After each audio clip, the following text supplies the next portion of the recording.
Tendance première. Bonjour François Verhegen. Mais bonjour. Professeur de zoologie à l'ULiège, créateur de la chaîne Science Bestiale. On va donc poser cette question. Les animaux ont-ils tous de la personnalité? On a vu que la chatte de Véro avait une personnalité. Pétasse. Je vais justement parler un peu de chat aussi. Allez-y. Mais de manière courte. Non, c'est parce que j'écoutais un reportage rigolo la semaine dernière au cours duquel un spécialiste parlait de la personnalité du nouveau président des États-Unis et de l'un de ses fantasques acolytes. Et je me suis dit que je vous ferais bien une chronique sur la personnalité des bêtes, des animaux. Donc avec cette question, tous les animaux ont-ils de la personnalité? Je suis certain que vous me répondrez oui si vous avez un chat justement ou un chien au comportement atypique, loufoque, imprévisible. Mais en est-il de même pour tous les mammifères ou même les oiseaux, les poissons, les insectes? On pourrait commencer par définir. C'est vrai qu'un poisson avec une personnalité, j'ai du mal quand même. Eh bien, on va y arriver, je vous le promets. Mais on va définir ce qu'est la personnalité. Ça, c'est la minute chiante de la chronique. Selon deux chercheuses allemandes, une espèce animale présente de la personnalité si 3 conditions sont remplies. La première, il faudrait qu'il existe des différences individuelles, que les individus d'une même espèce ne se comportent pas tous de la même manière. Oui, il faut ça. Deuxième condition, il faut que c'est ce qu'elles appellent la stabilité temporelle, c'est-à-dire que pour avoir de la personnalité, les individus doivent conserver ces comportements sur des semaines, voire des années. Si vous êtes capricieux, vous ne devez l'être pas le lundi et le vendredi, oui, vous voyez le genre. Une constante. Une constante. Et enfin, pour qu'on considère que la personnalité soit présente au sein d'une espèce animale, il faut que la troisième condition de la stabilité contextuelle, c'est-à-dire que ce trait de personnalité il soit présent dans toutes les situations de votre vie, face à de la nourriture, face à un partenaire potentiel ou face à un danger, par exemple. Et donc, pour être certain que vous m'ayez bien suivi, j'ai illustré ça avec un animal que je choisis donc parfaitement au hasard, disons Felis catus. Le chat. Mais voilà, autrement mieux. C'est le chat, évidemment. Et si vous ne savez pas pourquoi on nomme scientifiquement les chats avec un double long nom latinisé, c'est que vous ne m'avez pas écouté il y a 15 jours. Ouais. Et c'est à réécouter sur Ovio. Voilà. Donc les chats ont-ils de la personnalité? Reprenons les 3 conditions. Pour ça, il faut que les chats ne se comportent pas tous de la même manière. C'est facile à observer. Le mien, par exemple, il vient se frotter aux jambes de tous nos visiteurs, alors que celui de ma voisine Michel s'échappe par la chatière dès que quelqu'un frappe à la porte. Donc la condition 1, différence individuelle, elle est rencontrée. Ce comportement farouche ou sociable s'observe le lundi ou le vendredi, en été, en hiver, généralement au cours de toute la vie du chat. Donc la condition 2 est remplie aussi.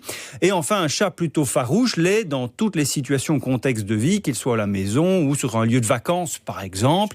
C'est la condition de stabilité contextuelle. Les chats ont donc bien de la personnalité. Sans doute que je ne vous ai pas encore appris grand-chose jusqu'à présent. Mais est-ce que c'est le cas de toutes les espèces animales? Des chercheurs anglais ont étudié la personnalité des mangoustes rayées. Rien à voir avec les langoustes, Cédric. Non, la mangouste, si vous ne voyez pas du tout ce que c'est, eh bien, on n'est pas loin du putois en termes de taille ou de forme de corps, sauf que les mangoustes, elles vivent en Afrique au sein de colonies de plusieurs dizaines d'individus. Je me demande toujours ce qui s'est passé dans la tête de ce chercheur qui a dit « Chef, on va un peu étudier les mangoustes rayées, la personnalité des mangoustes rayées un matin en buvant du café. » Oui, on va le faire. Qui se redresse comme ça qu'on voit... Alors, ça, c'est les suricates, je pense que vous parlez de suricates. Alors, elles vivent donc à l'intérieur de galeries souterraines et elles sont fascinantes parce qu'elles pratiquent les soins parentaux collaboratifs. C'est-à-dire que toute la colonie s'occupe de tous les petits, si bien qu'il est courant de voir une mangouste, que ce soit un mâle ou une femelle, ne pas avoir d'enfants lors d'une saison, mais s'occuper quand même des petits des autres. Et les surveiller dans une galerie, les promener à la surface, leur apprendre à chasser des insectes, leur faire la toilette. Et inversement, un parent confie ses rejetons donc à d'autres individus. Mais les chercheurs, ils ont observé que certains individus dans la colonie avaient tendance à refuser la prise en charge des jeunes quand vient leur tour. Quand un congénère leur ramène la ribambelle de gamins, ils font mine de regarder ailleurs, quoi. D'autres mangoustes, au contraire, sont constamment à pied d'œuvre et ne prennent jamais de pause. Ce comportement qu'on pourrait penser, en tout cas, à faire le rapprochement avec la paresse, eh bien, les éthologues l'affirment, c'est bien un trait de personnalité, car un paresseux l'est toute sa vie, en toutes circonstances, par exemple qu'il soit parent ou pas parent. Les 3 conditions sont remplies, les mangoustes ont de la personnalité. J'entends nos auditeurs jusqu'ici, et vous aussi d'ailleurs, je vous vois. Les humains, les chats, les mangoustes, la personnalité, c'est une histoire de mammifères en fait. J'avais anticipé bien sûr la remarque, parce que je sais que les auditeurs de Tendance Première sont exigeants autant que évidemment. Vous, Cédric et Véronique. Alors partons en Australie découvrir une étude fascinante qui date de 2022. Les chercheurs ont démontré que ces 3 conditions de la personnalité sont aussi remplies pour une espèce d'oiseau nommée des diamants mandarins. Certains individus sont plutôt audacieux, d'autres asociaux, agressifs ou encore persévérants. Et ils sont allés jusqu'à démontrer que ces traits de personnalité ont des répercussions sur leur vie de couple, leur alimentation et leur espérance de vie. Par exemple, ils ont proposé à ces oiseaux des casse-têtes qu'il fallait résoudre pour accéder à de la nourriture. Et bien sûr, certains individus y parvenaient, d'autres pas. Et ce succès n'est absolument pas lié à l'intelligence, mais à un trait de caractère, celui de la persévérance. Alors que certains oiseaux abandonnaient rapidement devant la difficulté du casse-tête, d'autres insistent et finissent par réussir. Les oiseaux obstinés le sont toute leur vie, en toutes circonstances. Les oiseaux ont de la personnalité.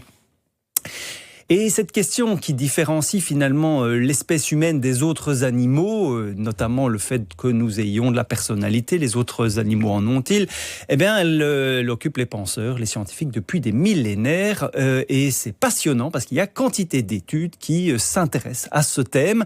Et aujourd'hui, on est absolument convaincu que tous les vertébrés ont de la personnalité. Et je viens de l'illustrer avec les mammifères, les oiseaux. J'aurais pu prendre des poissons, des reptiles, mais vous m'offrez pas assez de temps d'antenne, Véro. Bah si. Je préfère réserver le temps qu'il me reste pour vous parler des invertébrés, insectes, vers, limaces, araignées. Ont-ils aussi de la personnalité ? Présentent-ils aussi les 3 conditions, la différence individuelle, stabilité temporelle, stabilité contextuelle ? Eh bien, il y a littéralement des centaines d'études, des centaines de laboratoires qui s'intéressent à la personnalité de Bernard l'ermite, qui peuvent être plus ou moins audacieux. Certains trouvent les crabes plus ou moins agressifs, des pucerons sont plus ou moins prudents, et des abeilles sont plus ou moins assertives. Alors je vous l'illustre avec une seule, parce que j'ai pas le temps de vous en présenter une centaine. La personnalité des mouchettes qui tournent autour de votre corbeille à fruits en été. Oui. On appelle ça des drosophiles. Elles volent habituellement en direction de la lumière. Ça, c'est un trait commun qu'on retrouve chez elles, sauf que de temps en temps, il y en a certaines qui ne sont pas trop attirés par cette lumière, voire complètement repoussés par la lumière dès que vous les perturbez un petit peu. Et les chercheurs en sont revenus à la définition de la personnalité que je vous ai donnée tout à l'heure. Ils ont démontré que ces comportements sont stables dans le temps, donc une mouche qui fuit la lumière toute sa vie, et cette réaction, elle est indépendante du contexte. CQFD, les mouchettes ont de la personnalité, comme, spoiler, toute la quasi-totalité des animaux qui peuplent notre planète. Alors je finirai en disant qu'à quoi ça sert de s'intéresser à la personnalité des mouchettes ? Eh bien, aujourd'hui, on ne sait finalement pas très bien comment nos personnalités à nous sont codées dans nos gènes et comment ça se traduit en réactions chimiques dans notre corps. Et tout ça, c'est beaucoup plus facile à étudier sur des insectes, car ils sont faciles à élever, leur génome il est bien séquencé. On peut donc plus facilement faire la transposition vers nos propres comportements. Et en conclusion, moi en tout cas, je retiendrai que les humains sont loin d'être les seuls à avoir de la personnalité. D'autres histoires à retrouver, évidemment, François Verhegen, sur votre chaîne YouTube Science Bestiale, mais aussi dans votre livre, La cigale et le zombie, un livre qui, justement, étudie les comportements des animaux que l'on pensait propres à l'homme. Tout à fait. Voilà, livre à découvrir, c'est absolument passionnant ce bouquin. Merci François Verhegen.